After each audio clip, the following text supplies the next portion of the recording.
आज हम करेंगे हिस्ट्री का 10th क्लास की हिस्ट्री का सेकंड लेसन भारत में राष्ट्रवाद। पहले मैं इसका कुछ क्वेश्चन करा चुकी थी, तो हम इसको अब डिटेल में थोड़ा पढ़ेंगे।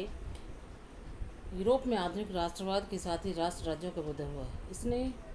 इससे अपने बारे में लोगों की समझ बदलने लगी है। वे कौन हैं, उनकी पहचान किस बात से परिभाषित होती है, यह भावना बदल गई। उनमें राष्ट्र के प्रति लगाव का भाव पैदा होने लगा। जैसे राष्ट्रवाद मतलब उनके अपने राष्ट्र के प्रति उनमें लगाव का भाव पैदा होने लगे। नए प्रतीकों और चिन्हों ने, नए गीतों और विचारों ने नए संपर्क स्थापित किए और समुदायों की सीमाओं को दोबारा परिभाषित कर दिया। ज़्यादातर देशों में इस नई राष्ट्रीय पहचान का निर्माण एक लंबी प्रक्रिया में हुआ। आइए देखें कि हमारे देश में यह चेतना किस तरह पैदा हुई। पहले की एक और पुस्तक में भी आपने भारत में राष्ट्रवाद के उदय का अध्ययन किया था। वहाँ आपने 20वीं सदी से पहले दशक तक की कहानी पढ़ी थी। इस अध्याय में हम 1920 के दशक से आगे अध्ययन करेंगे और ऐसे आंदोलन तथा सविनय अवज्ञा आंदोलन के बारे में पढ़ेंगे। हम ये देखेंगे कि कांग्रेस ने राष्ट्रीय आंदोलन को विकसित करने के लिए किस तरह के प्रयास किए। इस आंदोलन में विभिन्न सामाजिक समूहों ने किस तरह हिस्सा लिया और किस तरह राष्ट्रवाद ने लोगों की कल्पना को नई उड़ान दे दी। तो सबसे पहले पहला विश्व युद्ध कब हुआ था? ये पहला विश्व युद्ध 1914 से 1919 के बीच में लड़ा गया था। खिलाफत आंदोलन और असहयोग आंदोलन। 1919 के बाद के सालों में हम देखते हैं कि राष्ट्र नए इलाकों तक फैल गया। उसमें एक सामाजिक समूह शामिल हो गए थे और संघर्ष की नई पद्धतियां सामने आ रही थी। इन बदलावों को हम कैसे समझेंगे, उनके क्या परिणाम है? सबसे पहली बात यह है कि विश्व युद्ध ने एक नई आर्थिक और राजनीतिक स्थिति पैदा कर दी थी। इसके कारण रक्षा व्यय में भारी इजाफा हुआ। ये जो पहला विश्व युद्ध उसके क्या परिणाम निकला, क्या हुआ था उसके बाद? तो सबसे पहले रक्षा व्यय में भारी इजाफा हुआ। इजाफा में बढ़ोतरी हुई। इस खर्चे की भरपाई करने के लिए युद्ध के नाम पर कर्जे लिए गए और करों में वृद्धि कर दी। जो कर लगाए गए थे, टैक्स लगाए गए थे, वो उनको बढ़ा दिया गया। मतलब पॉइंट्स में आ जाएगा, क्वेश्चन है ये। सीमा शुल्क बढ़ा दिया गया और आयकर शुरू किया गया। युद्ध के दौरान कीमतें तेज़ी से बढ़ रही थी। 1913 से 1918 के बीच कीमतें दुगनी हो चुकी थी, जिसके कारण आम लोगों की मुश्किलें बढ़ गई।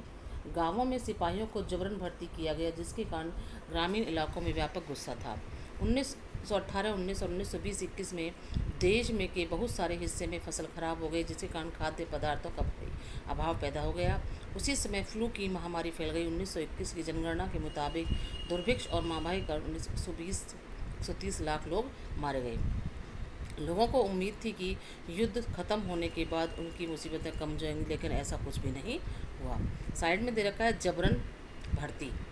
इसमें क्या था कि इस प्रक्रिया में अंग्रेज भारत के लोगों को ज़बरदस्ती सेना में भर्ती कर लेते थे। ठीक है, तो ये होता है जबरन भर्ती। इस तरह से छोटे छोटे क्वेश्चन है जो आपको अपने कॉपी। अगला क्वेश्चन बनता है सत्याग्रह का विचार। सत्याग्रह क्या था? महात्मा गांधी जनवरी 1915 में भारत लौटे। क्वेश्चन बनता है कि महात्मा गांधी भारत कब लौटे थे? दक्षिण अफ्रीका से भारत कब लौटे थे? 1915 में। इससे पहले वे दक्षिण अफ्रीका में थे। उन्होंने एक नए तरह के जन आंदोलन के रास्ते पर चलते हुए वहाँ की नस्लभेदी सरकार से सफलतापूर्वक लोहा लिया था। इस पद्धति को क्या कहते थे? वो सत्याग्रह कहते थे। सत्याग्रह के विचार में सत्य की शक्ति पर आग्रह और सत्य की खोज पर जोर दिया जाता था। इसका अर्थ यह था कि अगर आपका उद्देश्य सच्चा है, मतलब सत्याग्रह का क्या अर्थ है कि अगर आपका उद्देश्य सच्चा है, यदि आपका संघर्ष अन्याय के खिलाफ है, तो उत्पीड़क से मुकाबला करने के लिए, तो सामने वाला जो हमारा है उससे मुकाबला करने के लिए आपको किसी शारीरिक बल की आवश्यकता नहीं है।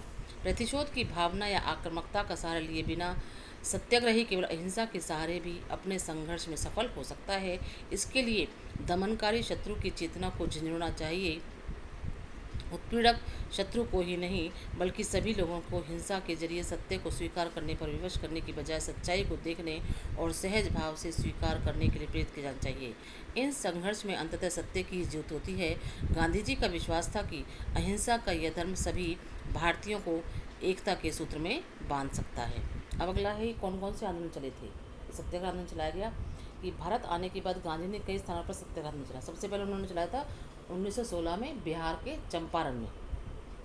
उन्होंने बिहार के चंपारण इलाके का दौरा किया और दमनकारी बागान व्यवस्था के खिलाफ किसानों को संघर्ष के लिए प्रेरित किया। जो बागान जो थे, जो बाग थे, उनमें काम करते थे, खिलाफ किसानों को संघर्ष के लिए प्रेरित किया।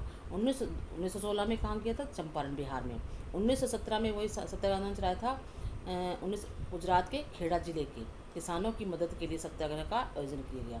फसल खराब हो जाने और प्लेग की महामारी के कारण खेड़ा जिले के किसान लगान चुकाने की हालत में नहीं थे। वे चाहते थे कि लगान वसूली में ढील दी जाए, इसलिए वहाँ पर सत्याग्रह आंदोलन शुरू हुआ। अगला था 1918 में। 1918 में आंदोलन हुआ था अहमदाबाद में। सूती कपड़ा कारखानों के मजदूरों ने सत्याग्रह का अंत चलाने कहाँ पर चलाया था? ये गांधी जी ने अहमदाबाद में। 1918 में गांधी जी सूती कपड़ा कारखानों के मजदूरों के बीच सत्याग्रह चलाने अहमदाबाद जा पहुँचे। ठीक है। अगला है रोलट एक्ट। इस कामयाबी से उत्साहित गांधी जी ने, मतलब जो उन्होंने आंदोलन चलाए, अब अगला कदम था कि रोलट एक्ट पास हुआ था, तो उसे गांधी जी ने 1919 में प्रस्तावित रोलट एक्ट के खिलाफ एक राष्ट्रव्यापी सत्याग्रह आंदोलन चलाने का फैसला लिया। भारतीय सदस्यों के भारी विरोध के बावजूद इस कानून को इम्पीरियल लेजिस्लेटिव काउंसिल ने बहुत जल्दबाजी में पारित कर दिया था। क्या था रोलट एक्ट? कि इस कानून के जरिए, मतलब जो कानून बना था, क्या था कि इस कानून के जरिए सरकार को राजनीतिक गतिविधियों को कुचलने, जितनी भी सभाएं होती थी, आंदोलन चलते थे, उनको कुचलने और राजनीतिक कैदियों को 2 साल तक बिना मुकदमा चलाए जेल में बंद रखने का अधिकार मिल गया था। महात्मा गांधी ऐसे अन्यायपूर्ण कानूनों के खिलाफ अहिंसक ढंग से नागरिक अवज्ञा चाहते थे। इसे 6 अप्रैल को एक हड़ताल के रूप में शुरू होना था। तो ये था रोलट एक्ट। विभिन्न शहरों में रैली जुलूसों का आयोजन किया गया। रेलवे वर्कशॉप में कामगार हड़ताल पर चले गए, दुकानें बंद हो गई। इस व्यापक जन उभार से चिंतित तथा रेलवे व टेलीग्राफ जैसी संचार सुविधाओं के भंग हो जाने की आशंका से भयभीत अंग्रेजों ने राष्ट्रवादियों का दमन करना शुरू कर, अत्याचार करने शुरू कर दिए। अमृतसर में बहुत सारे स्थानीय नेताओं को हिरासत में ले लिया गया। गांधी जी के दिल्ली में प्रवेश करने पर पाबंदी लगा दी गई। 10 अप्रैल को, मतलब क्वेश्चन बनेगा, गांधी जी को कहाँ पर प्रवेश पर पाबंदी लगा दी गई थी? दिल्ली में। 10 अप्रैल को पुलिस ने अमृतसर में एक शांतिपूर्ण जुलूस पर गोली चला दी। इसके बाद लोग बैंकों, डाकखानों और रेलवे स्टेशनों पर हमले करने लगे। मार्शल लॉ लागू कर दिया गया और जनरल डायर ने कमान संभाल ली। 13 अप्रैल तक जलियांवाला बाग हत्याकांड कब हुआ था? ये 13 अप्रैल 1919 को जलियांवाला बाग हत्याकांड हुआ। उस दिन अमृतसर में बहुत सारे गाँव वाले सालाना बैसाखी मेले में शिरकत करने के वहाँ पर मेले में उपस्थिति दर्ज कराने के लिए, भाग लेने के लिए जलियांवाले बाग मैदान में जमा हुए थे। काफ़ी लोग तो सरकार द्वारा लागू किए गए दमनकारी कानूनों का विरोध प्रकट करने के लिए एकत्रित हुए। यह मैदान चारों तरफ से बंद था। शहर से बाहर होने के कारण वहां जुटे लोगों को यह पता नहीं था कि इलाके में मार्शल लॉ लागू किया जा चुका है। जनरल डायल हथियारबंद सैनिकों के साथ वहां पहुंचा और जाते ही उसने मैदान से बाहर निकलने के सारे रास्तों को बंद कर दिया। इसके बाद उसके सिपाहियों ने भीड़ पर अंधाधुंध गोली चला दी। सैकड़ों लोग मारे गए। बाद में उसने बताया कि यह सत्याग्रहियों के जहन में दहशत और विस्मय का भाव पैदा करके एक नैतिक प्रभाव उत्पन्न करना चाहता था।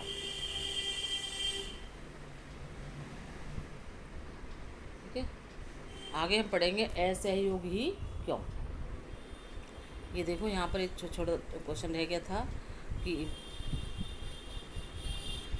भले ही रोलट सत्याग्रह का एक बहुत बड़ा आंदोलन था, लेकिन अभी भी वह मुख्य रूप से शहरों और कस्बों तक सीमित था। महात्मा गांधी पूरे भारत में और भी ज़्यादा निराधार वाला आंदोलन खड़ा करना चाहते थे, लेकिन उनका मानना था कि हिंदू मुसलमानों को एक दूसरे के नज़दीक लाए बिना ऐसा कोई आंदोलन नहीं चलाया जा सकता। उन्हें लगता था कि खिलाफत का मुद्दा उठाकर वे दोनों समुदायों को नज़दीक ला सकते हैं। पहले विश्व युद्ध में ऑटोमन तुर्की की हार हो चुकी थी। इस आशय की अफवाहें फैली हुई थी कि इस्लामिक विश्व के आध्यात्मिक नेता, खलीफा जिसको कहते हैं, ऑटोमन सम्राट पर एक बहुत सख्त शांति संधि थोपी जाएगी। खलीफा की तात्कालिक शक्तियों की रक्षा के लिए मार्च 1919 में बम्बई में खिलाफत समिति का गठन किया गया। मैप का भी क्वेश्चन है कि खिलाफत समिति का गठन कहाँ किया गया था? मुंबई में। कब किया गया था? 1919 में। मोहम्मद अली और शौकत अली बंधुओं के साथ साथ कई युवा मुस्लिम नेताओं ने इस मुद्दे पर संयुक्त जन कार्रवाई की संभावना तलाशने के लिए महात्मा गांधी के साथ चर्चा शुरू कर दी।